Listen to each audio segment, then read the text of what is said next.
ఉమ్మడి మహబూబ్ నగర్ జిల్లా వ్యాప్తంగా వాతావరణం ఒక్కసారి చల్లబడింది. భారీ మెరుపులు, ఈదురుగాలులతో వర్షం దంచుకొట్టింది. నారాయణపేట జిల్లా మక్తల్లో గాలివాన బీభత్సం సృష్టించింది. పిడుగుపడి ఒకరు మృతి చెందారు. వానధాటికి భారీ హోర్డింగ్స్ సైతం విరిగిపడ్డాయి.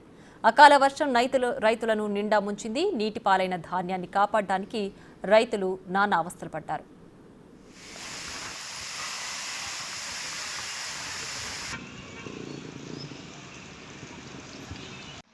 గత 5 నెలల నుండి రైతులు ఎన్నో కష్టాలకు ఒడిదుడుకుతో పంట పండించి తర్వాత కోయడానికి ఈరోజు ఆరబెట్టిన తర్వాత కూడా గన్ని బ్యాగులు లేక ఒకటి, గన్ని బ్యాగులున్న లారీలాగా ఇంకొకటి ఎంతో ఇబ్బంది పడి ఈరోజు రోడ్లపై పెట్టిన వరిధాన్యం అంతా ఈ అకాల వర్షానికి దెబ్బతిన్నది. దీనికి అంతా కారణం ఏంటంటే చాలామంది రైతులు కూడా ఈ రోజు ఏమైందంటే అందరూ కూడా ఒడ్లు ఆరబెట్టి లారీలు దొరకక 10 రోజుల నుంచి నానా ఇబ్బందులు పడి తీవ్ర ఇబ్బందులు పడుతున్నారు. ఈ అధికారుల నిర్లక్ష్య వైఖరి అనుకోండి, ప్రభుత్వ నిర్లక్ష్య వైఖరి నుండి ఈరోజు ఒడ్లు ఆరబెట్టిన ఒడ్లన్నీ కూడా మొత్తం నాని ఇదైపోయినాయి. కావున వెంటనే అధికారులు స్పందించి లారీలు అరేంజ్ చేసి రైతులు ఆదుకోవాలని చెప్పి రైతుల పక్షాన కోరుచున్నాం.